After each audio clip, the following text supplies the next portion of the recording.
Hello and welcome to Mansion Interviews. This is a podcast that gives me a chance to speak to some interesting people and helps you improve your listening comprehension and take it up to the next level. Today I'm speaking to Andrew Walkely. Andrew and I worked at the same language school in Valencia at the British Council when Andrew was living here with his family a few years ago. But Andrew left Valencia and we kind of lost touch with each other as people do over time. So I was really pleased to meet up with Andrew at a teaching conference in the UK this year. We had lunch together during the conference and Andrew told me about an exciting new project he's started in London. So I wanted to bring him on the podcast to speak about it. Don't forget that you can improve your listening with comprehension questions and find some help with difficult words from this interview at inglespodcast.com/Andrew, ANDREW.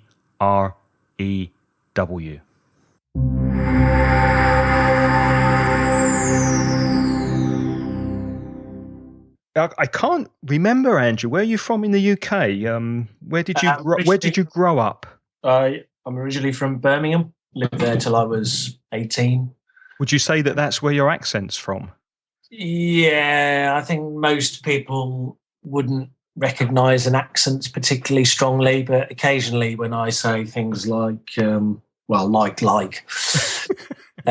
occasionally it comes a bit out. Then. Yeah, I heard it coming through there. I heard a bit of the Birmingham accent coming through when you said "like." Yeah, exactly. Yeah. How long have you been teaching English? 26 years now. Wow. Started in 1990 in Valencia, in fact. You started in Valencia because I know that you came back here. Could you just quickly summarise your career? You started teaching in Valencia where? So basically, when I left university, went over to Valencia for a couple of years. I worked in a school called the Oxford Centre, which is now closed. And then I taught kind of freelance for a year and at a small school called Thay. And then I came back to London and I worked a brief summer in EF and then after that in various further education colleges. So they're basically adult education, a little bit like, like an EOI, but not specialising in language. And why did you take the decision to go back to Valencia later on? Because I had two children. My wife's Spanish. And they spoke some Spanish, but we wanted them to be a bit more fluent. And, we were both keen to live in Spain for a while. But it was in 2006, and I think the crisis happened in 2008. And then I had some kind of family issues, so we ended up coming back in 2000. I came back in 2010, and Maku and the kids came back in 2011. So you were, the second time you came to Valencia, you were here for, 4 years or so? Yeah, exactly. And I did, at that time, I did a bit of work at the British Council. That's where we met. Yeah, indeed. And then I was doing some private classes, but mainly at that time I was writing the first edition of Outcomes, which is the book that we've written. Yeah, we'll come onto that in a second. I wanted to ask you though, do you miss Spain now that you're back in the UK? I really like living in Spain. I could easily live there again, but I'm not one for missing places terribly. I like very much. I like the place I'm in most of the time. So I was, I could have stayed in Spain as well, but it was just a combination of things which made it better for the family to move back at that time. So. Yeah. Sounds like you're an optimist. You tend to look at the best of wherever you are. You're happy to be there. I'm working towards being able to spend 8 months or 7 months in Spain over the winter, and then the summer in England. So that would be my ideal. Maybe one day. You mentioned earlier, Andrew, that you wrote outcomes with actually you've written two full course book series. Is that right? That's right. Innovations and outcomes. That's Outcomes was the second one, right? That's right. Yeah, it's now in the second edition. So the second edition has just come out really last year or so. Well, congratulations on that. Andrew, let's zoom out a bit and have a look at course books in general. How do you see course books developing 5 or 10 years from now? Do you think teachers and students will still be using them? It looks that way, I have to say. Yes, I think so. Because there are still, obviously you have possibilities with technology and the like. But, I think there is still a lot of places which don't have that technology access. And a lot of places where the technology is unreliable. And I think sometimes as well, people have found that the technology is great, I think, for a kind of self-study, that kind of language lab type of situation where you kind of just on your own or with a partner perhaps working. But, in terms of the kind of interactions which people like, the reason people go to a class, I think most people go to a class because they want to interact with somebody else, they want to do it in a social setting, and that's what attracts them. And the course book then offers a kind of option for that. Having said that, many course books don't offer enough options, I think, in terms of interaction. But, essentially, I think there's still some life in them yet, I think. Yeah. But that's an interesting point you make about the internet and studying online not being able to create that atmosphere of people being in a classroom together and having that interaction, that face-to-face dynamic that you just can't seem to create online. Yeah. Now we're speaking through Skype, and it's not the same as if we were sitting opposite from one another having a coffee. No. Obviously, it's going to be a bigger thing, technology. But I think there's always room for that. We're social animals, I think, and in the end, a lot of people go to a language class with. They want to learn some language, but, it's a social thing as well, let's face it, Mm-hmm. What is Lexical Lab and why did you start it? Lexical Lab was basically when we left the university in 2014. And so we decided to focus more on writing and training at that point. So we kind of set up this company. It was partly to manage our royalties from the books, so to manage our writing work, and also to provide some training. But also what we wanted to do was to provide a bit of a space for people who are interested in a more kind of lexical way of teaching, which is very much our method or our approach to language. Exchange. So we have quite a lot of guest posts on that site. To be honest, there's not much new stuff on there of the last year or so because we've ended up focusing more on the school that we've started in London. Yeah, you said you say on the site, which is I'll put the link in the show notes to this episode, which by the way is at inglespodcast.com/Andrew. If you want to go there, you'll see the link to lexicallab.com. You say there, without grammar, you can say little. Without Lexis, you can say nothing. You know how Spanish students learn. Mm-hmm. What advice would you give a Spanish student listen to this about how they could learn, how they should be learning grammar? Do you think there's too much emphasis on grammar in the Spanish system? Should they be focusing more on Lexis than grammar? Yeah. No question. Yeah. Is the short answer.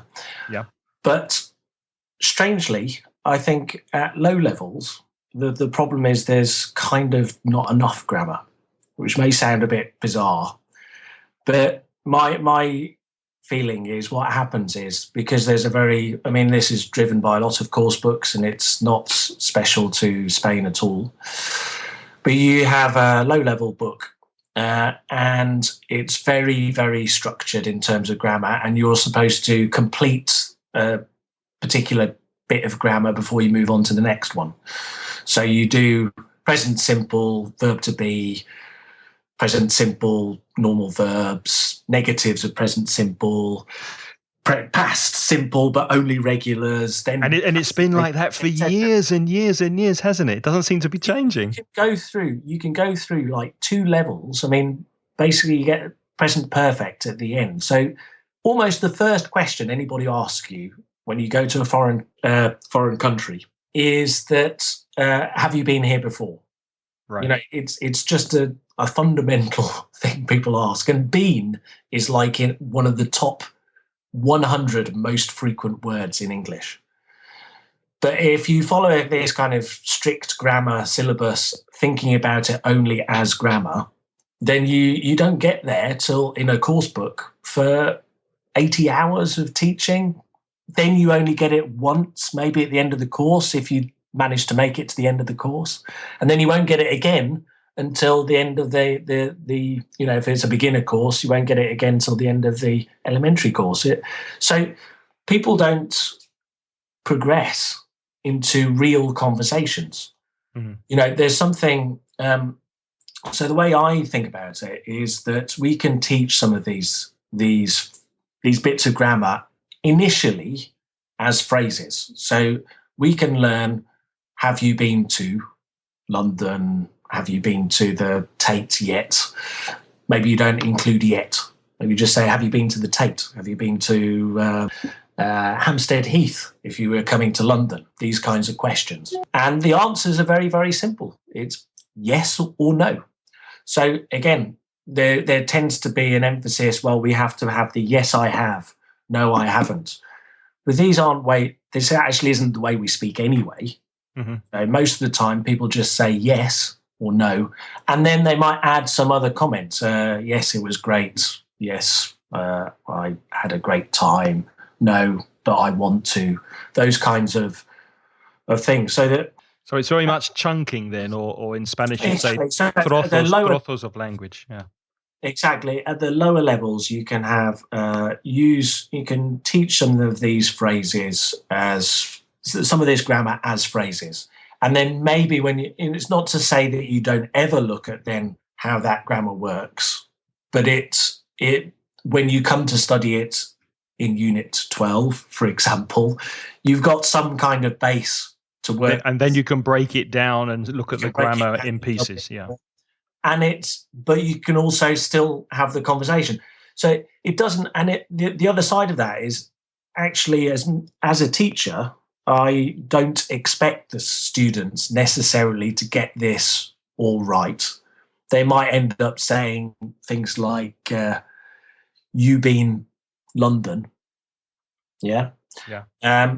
Because they're low-level students. That's normal. Every low-level student makes mistakes like that. That makes a lot of sense to me. I agree with everything you've said, and I'm just waiting for the syllabus in the course books to shift a bit from sort of basically a grammar syllabus to a lexical syllabus.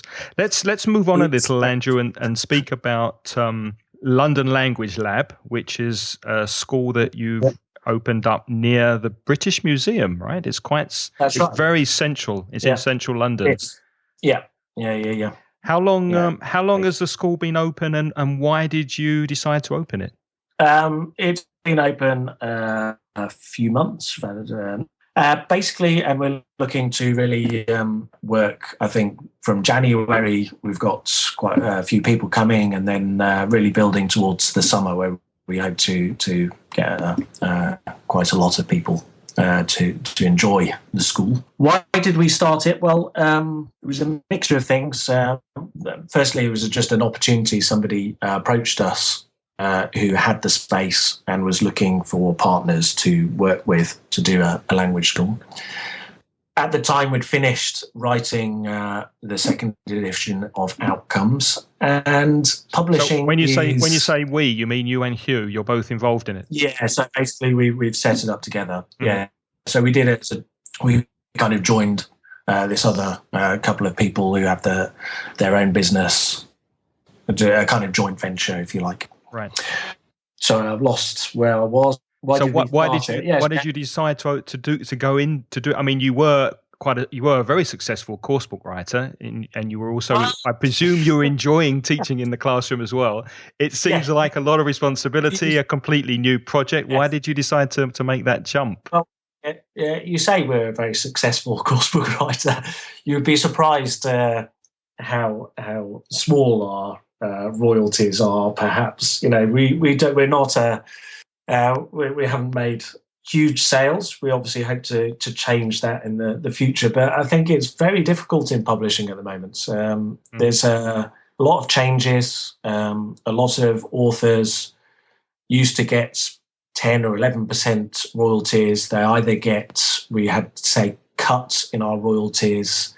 Lots of people don't get royalties at all now, or they get a very small percentage, maybe 2%. And so it's becoming a less secure. You're not going to retire off your course books, I think, these days.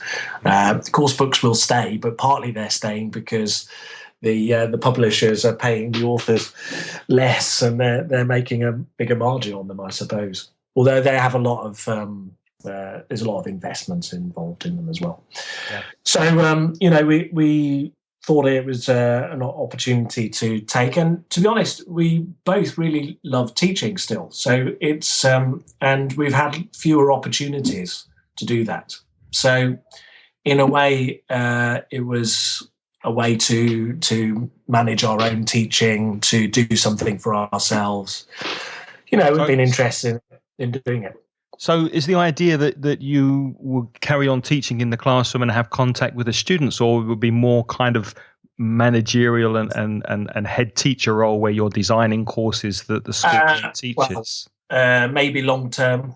Yes, we will be doing more management, but I think we'll always want to be doing some teaching. Certainly we do a lot of teacher development courses at the school, which we will do. Mm-hmm. And then, I had a fantastic summer just doing the teaching classes, taking students out around London, showing them. One of our things in the school is we try to take students to beyond Zone 1 and those kind of top sites, which people are familiar with. I mean, we go to the British Museum because it's so close, but we also take them to Hampstead Heath, which is a fantastic parkland in the north of London with a beautiful view of London. That's lovely. Yeah. We took them we talk about some things in class. So we had a discussion about housing, regeneration. So there was a lot of language came out of that. And then we went to see this incredible new redevelopment in not far from where we live, which used to be quite a poor council estate, and now has become this incredible kind of Singapore high-rise luxury living. Which area? It's called Woodbury Down. It's near Manor House. Don't know if you know that area. Not really. Is it south of the river? It's north. It's near Finsbury Park. And it's Finsbury Park. Yeah. It's and the students really take them to Brixton, places which perhaps they wouldn't go to otherwise, and because we're going as teachers as well, mm-hmm. It kind of integrates some of the teaching we do in class, and I think the students really enjoyed it, and I really enjoyed it. Sometimes I went to Richmond Park for the first time, that I'd ever been in London, so it was a good experience for me as well. So you're kind of seeing London through your students' eyes, you could say. Exactly, yeah. Nice. It's a new exploration. Yeah. Well, I've been to the website. It's londonlanguagelab.com. It looks very, very nice. It's clear. It's easy to navigate. It really does. Do you do the website, or are you paying someone to do that? Because we have through these partners who have the school, they had a media kind of company, mm-hmm. And their designer did the sites. We obviously had some input on. I mean, we obviously write all the text and stuff on it, but she's done a good job, and she has done a splendid job. There's Word of the Day where the students can go in and learn some vocabulary, and there seems to be an incredible range of courses that students could take. So obviously, you've got the IELTS and the Cambridge exam courses going, PET, FCE, CHI, CPE. Well, the way it works is essentially you can choose. You can either come for a longer course or a short course, and what we're trying to do is to separate these two out, so that, because I think there's different needs for each of these students. If you're coming for 2 weeks, really you don't want to be doing 3 units of a course book, because all you will do is 3 bits of grammar or 4 bits of grammar, a narrow range of topics. So with our 2-week courses, what we're trying to do is they're focused on speaking and listening, firstly, and we try to have a range of topics around which we teach a bit of language, but also have discussion, conversation, tasks like role plays or things you might do outside of the class. Whereas if you're coming for 3 months, basically you want something a bit more structured, which is, we base it on our course books initially. Yeah. But what we have is a kind of modular approach. So all the long-term courses work towards an exam. They would do one of the Cambridge exams, as you say. But there's also kind of little cultural elements. If they do the kind of bigger courses, they do there's a cultural element which is then linked to a visit. They'll get a little seminar where they can practice presentation and seminar type of skills. And then there's a little bit of, they can do a more academic element added to it, which is based around IELTS. It sounds like the years of you writing course books and teaching in the classroom is really influencing your approach to your pedagogical approach to how you're running the school, which must be exciting, because you're actually putting things into practice. No, that's obviously, exactly. I mean, that's obviously one reason for having a go at doing the school, because I think we have a slightly different approach, which to many schools, which are very kind of rigid in the way they follow course books and the like. And, I think we have something to offer in terms of that kind of quality of teaching, which really responds to what students are trying to say. Our little slogan, if you like, is be yourself in English. And that's really what we want to kind of encourage students to be, to say what they're trying to say, and we try and help them try and say it better. And you've mentioned that you organise trips and excursions for the students. What about homestay and accommodation and flights, insurance? Do you manage that kind of thing? We would expect the students to manage their flights and the like. Obviously, you can arrange airport pickups if that's what they want. And we work with a homestay agency, so they can either book it directly through us. We use the agency, or they can go to the agency itself. The agent, basically, they do homestay, or in the summer there are options with student residences. Mm-hmm. And basically the way they work it is they give you a questionnaire. They're quite detailed. They'll give you, from the answers to that, they'll give you 3 choices, and then you make your choice on that. So can you speak about prices, or would you prefer the students to go directly to the web? If in terms of prices, they can check on the web. If they want to start at a different time to the one stated, they can contact us. There are options there, but we would give them adjust the price accordingly. And in terms of price, I would say that we are a quality provider. So the prices reflect that, but they're competitive with other types of quality providers. I mean, people like International House, EC, Bell, these kinds of schools. We compare favourably to those kinds of schools. Okay, well, it sounds wonderful. I definitely recommend our Spanish listeners going to londonlanguagelab.com and looking at the courses. Andrew, thank you very, very much for your time, and I hope to see you in London very, very soon, or in Valencia. Well, I'll be in Valencia actually in Christmas. So hopefully, you around in Christmas? It's too early to say, but if I am, then I think there'll definitely be a couple of beers on the table waiting for you. Great. Andrew, thank you very, very much, and I hope to see you soon. Yeah. Okay, great.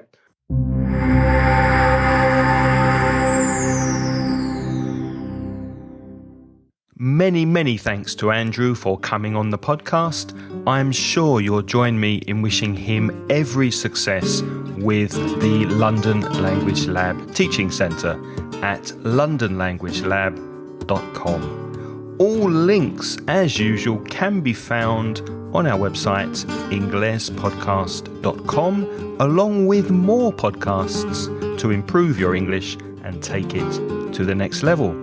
Thank you for listening to this Mansion interview. Remember, you can study English free with us at mansioningles.com.